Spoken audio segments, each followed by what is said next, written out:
brought to you by Silver Pumps. Top quality और consistent performance के लिए सिर्फ सिल्वर पंप्स नाम याद रखना। विषयों के ऊपर चर्चा हुई है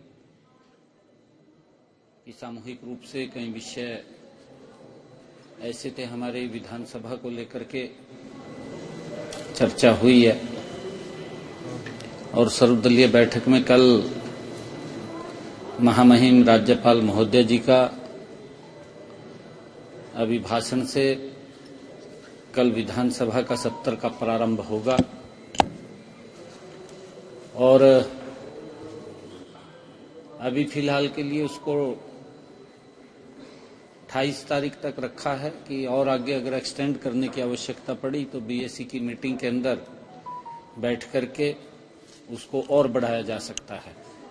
अभी उसके ऊपर चर्चा हुई है, अलग अलग कुछ बीच में पर्व भी हैं, त्योहार हैं और सैटरडे संडे को छुट्टी भी है। बजट सत्र उसमें कई जो बिल हैं, क्योंकि ये सरकार का पहला बजट सत्र है और इसमें आदरणीय महामहिम राज्यपाल जी के अभिभाषण के बाद, चर्चा के बाद, उसका वोट ऑफ थैंक्स के बाद बजट पेश होगा। उसको लेकर के सारी चर्चा आज बीएससी की मीटिंग में हुई है, उसके टाइम को लेकर के कि किस किस दिन हमने क्या क्या करने हैं। जो बिलों को लेकर के भी कुछ बिल आने वाले हैं, उनको लेकर के भी चर्चा हुई। सर्वदलीय बैठक में नए विधानसभा भवन को लेकर भी चर्चा हुई है। एक विषय आया जिसपे अध्यक्ष ने सहयोग की भी अपेक्षा की है सभी दलों से और आपसे भी गुजारिश की कि चंडीगढ़ एडमिनिस्ट्रेशन से बातचीत की जाए। हाँ, नहीं, वो सर्वदलीय बैठक में इस बात को लेकर के चर्चा हुई है, क्योंकि हमारा भवन कई इसके ऊपर अभी रास्ते हैं और उसके अंदर बैठ करके सभी हमारे दलों के सभी माननीय सदस्यों ने बैठ करके चर्चा की है और वो कई रास्ते हैं, कौन से रास्ते पे चलना है कि वो बैठ करके उसके अंदर एक रास्ते के ऊपर चलेंगे। और भवन हमने बनाना, क्योंकि हमारा छोटा भवन है विधानसभा का, उसको लेकर के उसमें चर्चा हुई है। ये बात कहता है कि नया भवन नहीं बनना चाहिए, इसी को एक्सटेंड करना चाहिए, तो इस बात पे सहमत है सर विपक्ष? नहीं, देखिए, ये भी उनकी तरफ से ये भी सुझाव था। उसके अंदर मैंने कहा है भी कई विषय इस भवन को लेकर के कई चर्चाएं हैं और अलग अलग सबके मत हैं, रास्ता एक है।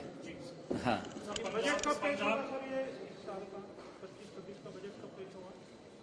ये 17 तारीख को बजट पेश होगा। सर, नए भवन को लेकर पंजाब के जितने भी मंत्री हैं, जितने भी नेता हैं, वो लगातार ये कहते हैं कि हरियाणा को चंडीगढ़ में जगह नहीं दी जानी चाहिए, नया जो विधानसभा का परिसर बनना है वो नहीं बनना चाहिए, कि हमारा भी हक है चंडीगढ़ पे, हमारे हक को भी नहीं। देखिए, हरियाणा को जमीन मिली तो पंजाब को भी दी।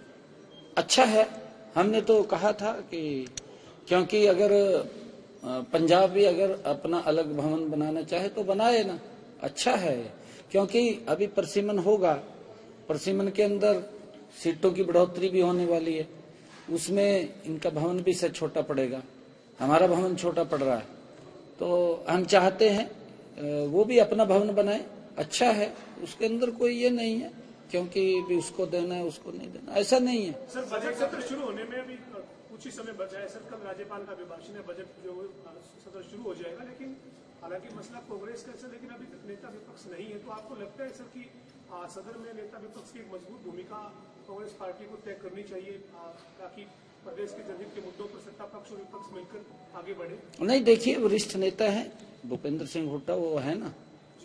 हाँ, वो पार्टी का उनका फैसला है, वो आ जाएगा।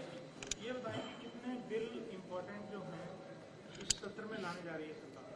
वो आपको बताएंगे, हम बिल आएंगे, कई बिल आ रहे हैं, आपको समय समय के ऊपर उसकी जानकारी देंगे। प्री बजट चर्चा आपने सर की है, सर प्रदेश में अलग अलग वर्गों से भी आपने प्री बजट चर्चा की, विधायकों से, सांसदों से, मंत्रियों से, सर तो क्या उस चर्चा को, उनके जो सुझाव थे उसको बजट में शामिल किया जाएगा? बिल्कुल किया जाएगा। मुझे खुशी है इस बात की, क्योंकि हमने जब एक पोर्टल बना करके भी हरियाणा प्रदेश के अंदर हमने ये बात कही थी लोगों से कि जो आपके अच्छे सुझाव हैं वो हमें जरूर भेजिए। लगभग 10,000 सुझाव पोर्टल के माध्यम से भी मिले हैं। फिजिकल भी जाकर के हमने अलग अलग ग्रुप्स में अलग अलग वर्ग के अंदर बात किया है। हमने इंडस्ट्रियल एसोसिएशन से बात किया है, हमने चार्टर्ड अकाउंटेंट से बात किया है, हमने टेक्सटाइल इंडस्ट्री से बात किया है, हमने प्रगतिशील किसानों से बात किया है, हमने एफपीओ से बात किया है, हमने प्राकृतिक खेती में जो किसानों ने अच्छा किया उनसे बात किया है, कृषि वैज्ञानिकों से हमने बात किया है, हमने हमारा जो युवा है युवाओं से हमने बात किया है, हमने स्टार्टअप युवा से बात किया है, हमने महिला उद्यमी से बात किया है, हमने नमो ड्रोन दीदी से बात किया है, सेल्फ हेल्प ग्रुप की बहनों से हमने बात किया है, हमने अपने सभी विधायक और मंत्रीगणों से बात किया है। जितने हमारे विधायक हैं सभी को बुलाया, 2 दिन तक उनसे भी हमने चर्चा सुझाव लिए हैं। हमने जो हमारी पंचायत प्रतिनिधि हैं उनसे भी बात किया है। हमने काफी वर्गों से बातचीत करके उनको सुझाव आमंत्रित किए हैं। ये बजट हरियाणा प्रदेश के 2,80,00,000 लोगों की अपेक्षाओं के ऊपर ये खरा उतरे, उनके सुझाव लिए हैं, उनको समाहित इसमें किया जाएगा, उसके अनुरूप ये बजट होगा। ये तीसरे टर्म की मोदी जी के तत्वाधान में नॉन स्टॉप सरकार है। 3 गुना गति से हरियाणा प्रदेश का हम समान रूप से विकास करते हुए हरियाणा को आगे बढ़ाने का काम करेंगे। हमारी सरकार की ये कटिबद्धता है कि लोगों के जीवन को सरल करना। बजट में देखी जा सकती है आपका 1.89 लाख करोड़ का बजट है, ये जो चल रहा है 24-25 का, कितनी ग्रोथ हम माने 10%, 15%, कितनी देखने को मिल सकती है? ये जब आप बजट जिस दिन पेश करूंगा बिल्कुल आपको पता चलेगा उसका। विधानसभा के क्या नतीजे आए तो उससे पहले आपने एक भविष्यवाणी कर दी थी कि हम फुल मेजोरिटी में आ रहे हैं। अब नतीजे आने हैं नगर निकाय चुनावों के, उसको लेकर के क्या आपका? एक तरफा कमल का फूल खिल रहा है, एक तरफा, कहीं भी कोई दूसरा नहीं दिखाई तो दे नहीं रहा। 2600 रुपए की आपने घोषणा की है, मामला सामने आया। सर आपके कोई संज्ञान में है कि परिवार पहचान पत्र की आईडी का? हाँ देखिए, आज मैंने भास्कर के अंदर एक न्यूज को पढ़ा था, भास्कर के अंदर वो न्यूज लगी है और वो उस न्यूज को बिल्कुल देख करके चेक कराएंगे और चेक कराएंगे तो करेंगे उसको।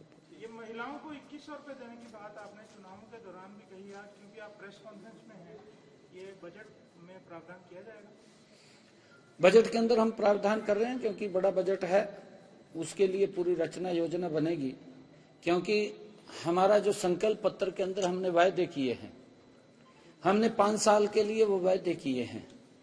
गति से हमने 18 वायदों को पूरा किया है और ऐसे वायदे हैं जिसका हरियाणा प्रदेश के लोगों को लाभ मिला है।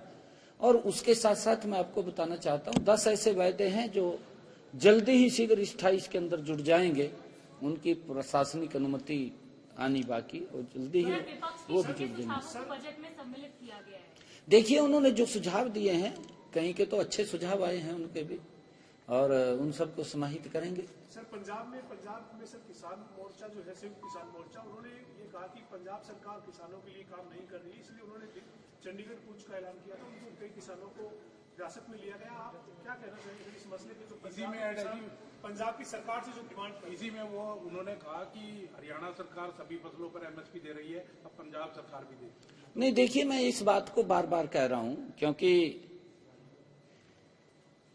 पंजाब के अंदर हमने वहां के मुख्यमंत्री को जब उनको उकसाते थे, वहां के किसान को ये लोग, मैंने तब भी कहा था भी आप उकसाइए मत, ये किसान के हमारे हार्ट के साथ जुड़ा हुआ मामला, क्योंकि मैं किसान का बेटा हूं।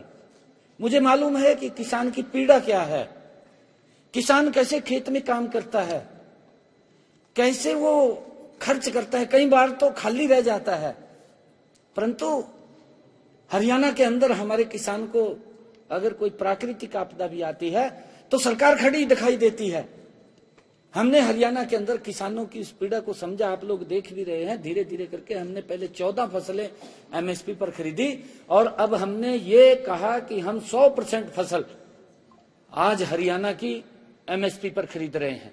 मैंने तब भी सुझाव दिया था पंजाब सरकार को कि आप बात कम करिए, किसानों के बीच में जाइए और उनको आश्वस्त करिए, उनको जाकर के ये तो कहिए कि हम आपकी फसल को एमएसपी पर खरीदेंगे। क्यों नहीं खरीद रहे हैं? खरीदनी चाहिए, बात कम करनी चाहिए, उनको रिलीफ देना चाहिए। किसान ये धरती पुत्र है जो देश के लोगों का पेट भरता है, उसकी चिंता अगर हम नहीं करेंगे बात थोड़ी होगी। बात नहीं करनी चाहिए, हमने रिलीफ देना चाहिए। मैं अब भी पंजाब के मुख्यमंत्री को कहना चाहूंगा कि आप किसानों के बीच में जाकर के उनके ऊपर लाठी ना चलाएं, आप उनको मजबूत करने का काम करें। ऐसा नहीं है कि आपका ये बजट होगा, कितनी तैयारी आपकी तरफ से है और विपक्ष आपको घेरने की पूरी तैयारी कर रहा है, बैठक भी बुलाई है रणनीति बनाने के लिए। आपका ये सत्र भी पहला और बजट आपका पहला होगा कि बड़ा सेशन है ये, तो कितनी तैयारी आपने की है? नहीं, हमारी पूरी तैयारी है, कोई दिक्कत नहीं, तैयारी में पूरी तैयारी है जी। ये पीछे भी घंटे का तो पता नहीं लगता जब सेशन चलता है, आपको पता रात के 9-9 बजे तक सेशन चला है। सर, पीछे जो ओलावृष्टि हुई उसको लेकर क्षतिपूर्ति पोर्टल भी खोला गया था, जिसका आपने जिक्र भी किया, लेकिन कुरुक्षेत्र से और कुछ एक आधी जगह से ऐसी खबरें आ रही थी कि जहां पर किसान कह रहे हैं कि खराबा तो हुआ है, लेकिन अधिकारियों ने जो रिपोर्ट सौंपी है उसमें कह रहे हैं कि कुछ भी खराबा नहीं हो रहा है। इस पर कुछ किसान जो है वो चेक करवा लेंगे, चेक करवा लेंगे। जगह से ये शिकायतें भी आ रही, किसानों को नकली बीज और नकली खाद जो है वो दिया जा रहा है दुकानों पर, तो उसको लेकर हरियाणा सरकार की भी सख्त होती हुई नजर आएगी आगे। नहीं, इसके लिए हमने कहा है कि किसान के साथ कोई भी व्यक्ति धोखाधड़ी नहीं कर पाएगा। हमने कहा है ये किसान को अगर बीज भी देना है तो आप उसको बाकायदा रसीद उसको देनी पड़ेगी उसकी, क्योंकि ये ऐसा नहीं है किसान 6 महीने तक मेहनत करता है, अगर उसको कोई नकली बीज दे देगा उसकी पैदावार कम हो जाएगी, उसको और नुकसान हो जाएगा। ऐसा नहीं होगा। हमने कहा है कि उसके लिए आप प्रमाणित उसको बीज को दीजिए। Thank you.